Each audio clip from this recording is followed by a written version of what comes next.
And I live with that contradiction, and I still remember it.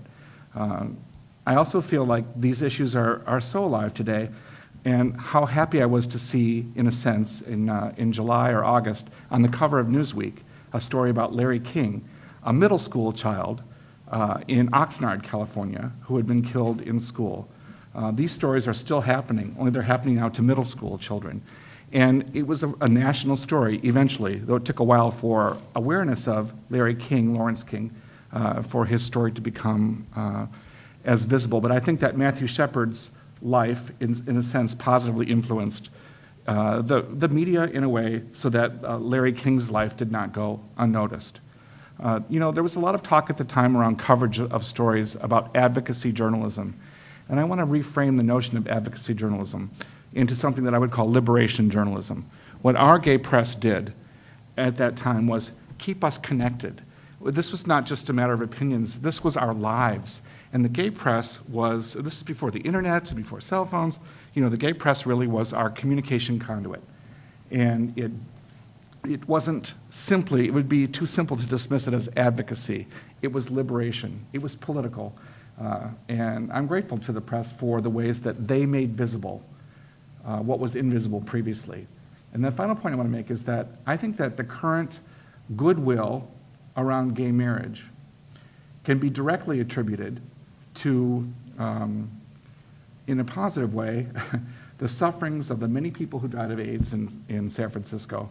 I was the pastor of the church where all these funerals, or many of these funerals, the obits took place. And I used to think, God, what does this mean? What good can come of this? Can anything good come of this? And I really meant that I'm a religious person.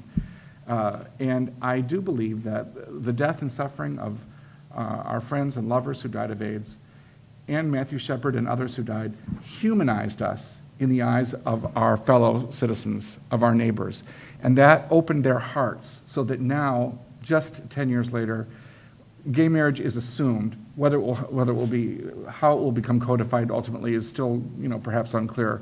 But we've clearly won that. And it's because we became human in the eyes of others. And because they learned to love us through our love for the ones we lost. Thank you, Jim. You're listening to a program of the Commonwealth Club of California. Tonight's program, Remembering Matt Shepard 10 Years Later. I'm David Lamble from the Bay Area Reporter. In the second part of the program, we're going to take a look at how the gay press, the specifically identified gay press, and also how openly gay reporters who work in mainstream media have contributed to changing this image, as Jim was describing, of how gay people are perceived by a broader public, a broader voting public. Jeff Sheehy talks about continuing coverage of people with AIDS and how that somewhat humanized the way people look at gay people over a long, dark nightmare of 2 decades. Well, and I'm glad that Jim brought that up, because this was really the first time, I think, in the course of the AIDS epidemic that people really came face to face with knowing gay men. I think a lot of people didn't think that they knew anyone. So we had Rock Hudson, we had the celebrities, but we also had people who were living in communities. And it's one thing to see it in San Francisco, where everyone acknowledged that there was a big gay community. But I came out in Austin, Texas, and when tight end for all-pro tight end for the Washington Redskins dies of AIDS, happens to also have opened this fabulous gay bar where I came out at. Yet nobody knew that this citizen in the community was gay, even though all the people in the gay community knew this guy. It was episodes like that got people to know us and really see us. It's unfortunate that they saw us in a way of such terrible suffering. And it is interesting to think back to the article that came out in the BAR, No Obits, because that was a very strange time, in that it did really signal kind of the end of the horror. people were, when I came to the Castro, came to San Francisco in 1988, 1989. No, it was really, as Tony was talking about, it was a tough place, you know, and there was a lot of suffering, and you couldn't escape the reality of HIV and AIDS. But in a way, we've kind of lost sense of where we are with the epidemic, and it continues to take a toll. And I lose someone at least once, twice a year. And, you know, we're dying alone now. We used to die as part of a community. And in a lot of ways, for those folks who've held on and that we're losing, it's a little bit tougher because you can't go to an ACT UP meeting because ACT UP really doesn't exist anymore. And people don't really want to talk about AIDS. In fact, we did a study at UCSF, and we found out that both people who are HIV positive and HIV negative, the one subject they don't want to talk about is HIV, because it's such a downer, it's such a bummer, and it's like if you're positive, like me, like I am, you're out there, you're trying to live your life and go about your business, and you know this is an unpleasant fact that when you have a little bit of diarrhea and you have to go home and change your underwear that you think about, or feeling a little bit tired, or you're a little bit, you get a fever and you get a little bit panicky. But for the most part, you try to put it out of your mind and just keep on living and keep on going, and you take your pills. And I think on the other side of the coin, a lot of people, and you see it in the statistics, a lot of people just who aren't HIV positive just kind of feel like that bullet kind of dodged them. And so they don't really think about it or talk about it either because it's so depressing.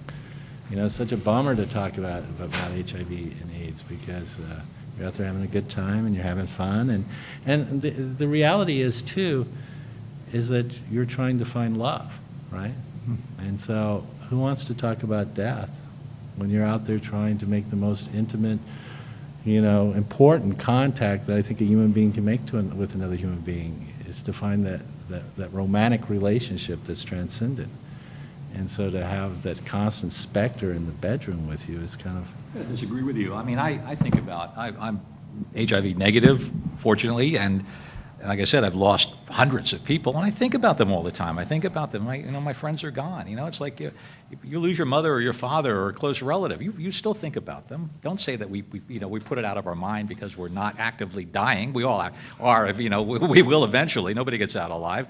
But you know, it's not that we put AIDS and HIV out of our thoughts, out of our minds because fewer people are dying. It's that we have to survive. We have to move on. We have to keep living. I frankly disagree. You look at the rates of new infections among gay men in this country, and not only in this country but around the. Okay, you're talking about something else now. I'm talking. But why aren't people who know how to protect themselves protecting themselves? We know what it takes to avoid getting HIV. So why do people continue to engage in behavior that puts them obviously at risk? Okay, no, I'm responding to you saying that people don't think about AIDS and don't think about HIV anymore. We don't. I mean, people are still dying, and you know, there's more people saying AIDS is over than people actually. Did you know that like today? What about today? The 25th anniversary of the discovery of the HIV virus. It's finally a Nobel Prize. You know. Yeah, I can talk about that. I remember that day clearly. Yeah, but. You know, I think we've lost touch. I mean, how can you explain the fact that the CDC has flat-funded HIV prevention in this country? Republicans. It's not enough to say Republicans. Okay. It's not enough to say Republicans. It's not enough, you know. I mean, but it is enough to say that it is poor people, it is people of color, it is women, it is, you know, who are affected, and that culture continues, you know. When the BAR was covering AIDS during the era when people were dying in the numbers that they were dying in our community, those stories were not reported anywhere else. It wasn't like the New York Times was covering the deaths.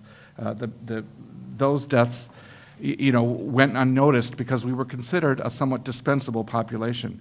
I went to Zimbabwe 2 years ago, and I went to a village where there had been no HIV medications yet, Matuko, and these medications have existed now for 10 years that we fought in the streets for people to have access to. And they are, it was like going to the Castro in 1986, a dispensable, disposable, expendable population in the eyes of the dominant culture because of who has it. And that, I think, is still true. Who has it definitely affects what gets reported about it.